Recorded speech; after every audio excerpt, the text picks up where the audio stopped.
नमस्कार। मैं बनमाली दास, जिला संयोजक, ओडिशा राज्य बेसरकारी अध्यापक और कर्मचारी संघ तथा शिशुअनंत महाविद्यालय डाटा एंट्री ऑपरेटर भाव कार्यरत एम्प्लॉय।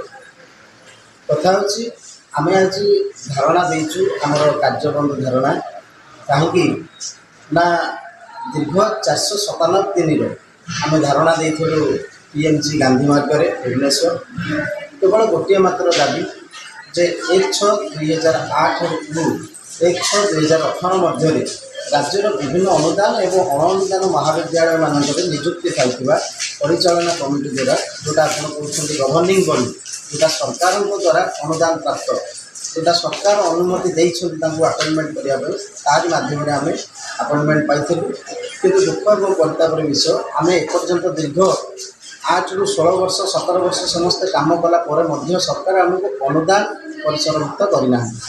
तेणु आम आज सारा ओडिशा रे जिते सब आमर अनुदान प्राप्त महाविद्यालय एवं अणुदान प्राप्त महाविद्यालय अनुदान प्राप्त उच्च माध्यमिक विद्यालय एवं अणुदान प्राप्त उच्च माध्यमिक विद्यालय जो माने गवर्निंग बॉडी द्वारा अपॉइंटमेंट पाई कार्यरत अच्छा से आज आम धारणा बसीचु।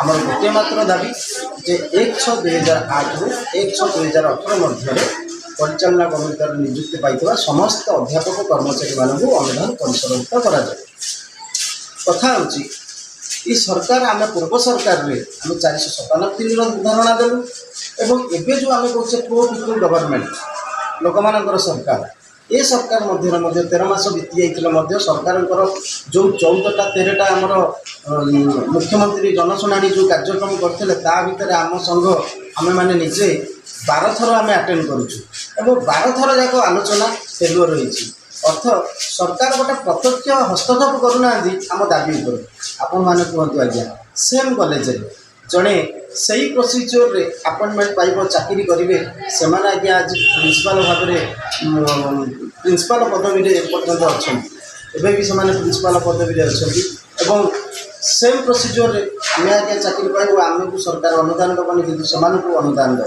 आप कि प्रकार न्याय कहले गोटे प्रकार कॉलेज जड़े यूजीसी पाइब जड़े स्टेट स्केल पाइब जड़े ब्लॉक ग्रांट पाइब जार ना पेंशन अच्छी ना सर्विस कंडीशन अच्छी जड़े मैनेजमेंट रे चाकरी करिवो जड़े गेस्ट फैकल्टी रे चाकरी करिवो जड़े कॉन्ट्रैक्चुअल रे चाकरी करिवो आपण माने कहंतु आमे केमिति आमे इथरे हमरो मिस्टेक कोन आमे आज्ञा पाठ पढ़िलु युवपीढ़ी आमे पाठ पढ़ी हक परीक्षा देलु आमे ता नुहे जे आज्ञा आमे को चिन्हा परिचय एठी रही जाइछु नहीं गवर्नमेंट रो जो प्रोसीजर एडवर्टाइजमेंट बाहर थला पोस्ट रो तापे आमे रिटन टेस्ट देलु तापर आमे भाइभा देइछु आमे मु जेतु डाटा एंट्री ऑपरेटर अच्छी मु प्रैक्टिकल भी देइथिली हमर जहाँ प्रोसीजर अच्छी से सब क्वालिफाई कला पर आमको सिलेक्शन कराइला आमको चाकरी दिया होता किंतु आमे भी आमे निजे भी जानिनु जे आमे चाकरी कला पर आम परिस्थिति भी दिने एमती बर्बाद हो आम युवक गोष्ठी जदि ये प्रतारणार शिकार हबू ताला आमे हमर परपीढ़ी मान कौन कहबू जे बड़ी कॉलेज चाकरी कर आ द्वितीय कथा हूँ किसी स्टाफ आमर जो साधारण लोक कहते जे एसएसपी भी पोस्टिंग देले आज्ञा यहाँ माने सरकार पदक्षेप को स्वागत करुँ किंतु गोटे सरकार गोटे कॉलेज केवल कौन टीचिंग स्टाफ को लेकिन चले से नॉन टीचिंग आवश्यकता नहीं सेठी स्वीपर आवश्यकता नहीं सेठी क्लर्क आवश्यकता नहीं सेठी डाटा एंट्री ऑपरेटर आवश्यकता नहीं आप ये कथा को अनुध्यान करते एसएसबी एपर्यंत होला सरकार आज पर्यंत कौन पदक्षेप नहीं ना कॉलेज अणशिक्षक कर्मचारी मानक निजुक्ति देवार जहाँ पुराना सिस्टम थिला आमे से सिस्टम रे एबे भी चली आमे माने से सिस्टम रे अपॉइंटमेंट होगी काम करूँ अर्थ आमर निजुक्तिटा हूँ वैध आमे कौन अवैध प्रोसेस रे चाकरी करना तेणु मु सरकार को निवेदन करी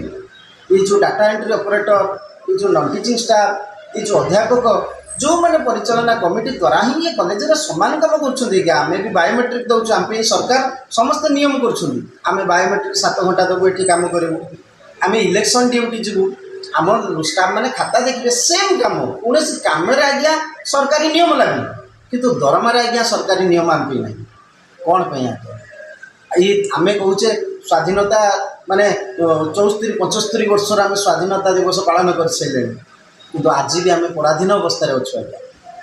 ଏ ଦେଶ ସେତେବେଳେ ସ୍ୱାଧୀନ ହେବ ଯେତେବେଳେ ଏ ଦେଶର ସମସ୍ତେ ନାଗରିକ ସ୍ୱାଧୀନତାର ବାସ୍ନା ସେ ପାଇପାରିବେ। କିନ୍ତୁ ଏପର୍ଯ୍ୟନ୍ତ এই ସରକାରଙ୍କର ନିଦ ଭାଙ୍ଗୁନି।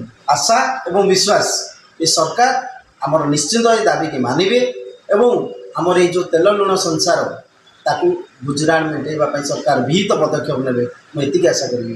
ନମସ୍କାର। ଜୟ ଜଗନ୍ନାଥ। କହିବେ ଜନତା ଶୁଣିବେ ସରକାର। ଶିଶୁ ମହାବିଦ୍ୟାଳୟରେ ଜଣେ ଶିକ୍ଷକ ତାର ଦରମା ପ୍ରାପ୍ୟ ନ ପାଇବାରୁ ଆଜି ସେ ଦୀର୍ଘ ଦିନ ହେବ ଆନ୍ଦୋଳନରେ ବସିଛନ୍ତି। କାହିଁକି ନା ତାଙ୍କର ଯେତେବେଳେ ସରକାରଙ୍କର ବିଧାୟକଙ୍କର ଦରମା ବଢ଼ୁଛି, ଏମ୍ପିଙ୍କର ବଢ଼ୁଛି, ସ୍କୁଲରେ ମାଷ୍ଟର ଯେଉଁଠି ଆବଶ୍ୟକ ଗୋଟେ ଅଛି ଦୁଇଟା ଦିଆଯାଉଛି, ଜଣେ କଲେଜରେ କର୍ମରତ ଅଛି ତା ପାଇଁ କିଛି ବ୍ୟବସ୍ଥା ରାଜ୍ୟ ସରକାର କରୁନାହାନ୍ତି। ଯାହାକି ସରକାର ଯେଉଁମାନେ ଆଜି ପିଲାମାନଙ୍କୁ ପାଠ ପଢ଼ାଉଛନ୍ତି, ପାଠ ପଢ଼ିଲେ ପିଲା କିଛି ରୋଜଗାର କରିବେ, ପରିବାର ପ୍ରତିପୋଷଣ କରିବେ, ଦେଶ ଆଗେଇବ। ଯଦି ସରକାର ଶିକ୍ଷା ଉପରେ ମାନଟାକୁ ବଢ଼େଇବାକୁ ଚାହୁଁଛନ୍ତି କିନ୍ତୁ ଯେଉଁମାନେ ଶିକ୍ଷା ଦେଉଛନ୍ତି ତାଙ୍କର ପ୍ରାପ୍ୟ ସେମାନେ ପାଇପାରୁନାହାନ୍ତି। ଯଦି ସେମାନେ ପ୍ରାପ୍ୟ ପାଇଥାନ୍ତେ ସେ ବା କାହିଁକି ଆଜି ଆନ୍ଦୋଳନକୁ ଆସିଥାନ୍ତେ। ରାଜ୍ୟ ସରକାର ଗୋଟେ ଗୁରୁତ୍ୱ ଦିଅନ୍ତୁ।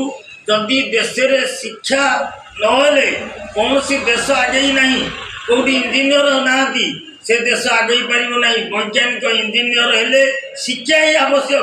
ସବୁଠି ଶିକ୍ଷା ନ ହେବା ରାଜ୍ୟ ଦବୁଛି। ଯେଉଁଠି ଶିକ୍ଷା ଆମ ଭାରତ ବର୍ଷରେ ଓଡ଼ିଶାରେ ଶିକ୍ଷା ଉପରେ ବେଶୀ ଥିବାବେଳେ କାହିଁକି ନା ଏଇ ଓଡ଼ିଶାର ଲୋକ ବୈଜ୍ଞାନିକ ଯେତେବେଳେ ମହାକାଶକୁ ପଠାଇଥିଲେ, ଯେଉଁ ଯାନ ପଠାଇଥିଲେ କାହିଁକି ଆମ ଓଡ଼ିଶାର ବୈଜ୍ଞାନିକ ସେ ପଠାଇଥିଲେ, ନହେଲେ ଆଉ କେଉଁଠି ପଠାଇ ନଥିଲେ। କିନ୍ତୁ ଆମେ ଚାହୁଁଛୁ ରାଜ୍ୟ ସରକାର ଗୋଟେ ଗୁରୁତ୍ୱ ଦିଅନ୍ତୁ। ଏ ବାବୁଟି ଯେଉଁ ଆନ୍ଦୋଳନରେ ଆଜି ଶିଶୁ ଅନନ୍ତ ମହାବିଦ୍ୟାଳୟରେ ବସିଛନ୍ତି ତାଙ୍କର ଦାବି ପୂରଣ ସହିତ ଆଉ ଯେଉଁ କଲେଜରେ ଯେଉଁମାନେ ବି ଦାବିରେ ରଖିଛନ୍ତି ସରକାର ତାକୁ ଗୋଟେ ଗୁରୁତ୍ୱ ଦିଅନ୍ତୁ। ତାଙ୍କର ସୁବିଧା ହେଲେ ଆମେ ସମସ୍ତେ ସମାଜସେବୀ ଖୁସି ହେବୁ। କାହିଁକିନା ଆମ ପିଲା ବି ଏଠି ପାଠ ପଢ଼ୁଛନ୍ତି।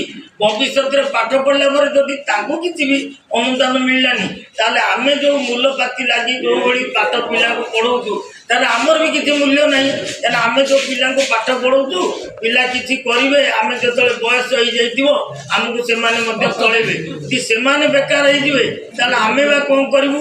ଏଇଟା ଗୁରୁତ୍ୱ ସହିତ ମାନ୍ୟବର ମୁଖ୍ୟମନ୍ତ୍ରୀ ମୋହନ ଚରଣ ମାଝୀ ନିଅନ୍ତୁ, ଉଚ୍ଚ ଶିକ୍ଷା ବିଭାଗ ନେଉ, ରାଜ୍ୟ ସରକାର ନେଲେ ଆମେ ସମାଜସେବୀ ଖୁସି ହେବୁ। ଏ ପିଲାମାନଙ୍କର ଯେଉଁ ଆନ୍ଦୋଳନ ଅଛି ସରକାର ନେଲେ ତାଙ୍କ ମଧ୍ୟ ପରିବାର ପ୍ରତିପୋଷଣ ହେବ। ଜୟ ଜଗନ୍ନାଥ। जदि आपंक आम भिडी भल लगा तेब आम चैनल को लाइक शेयर और सब्सक्राइब करने को जमा भी भूलु नहीं।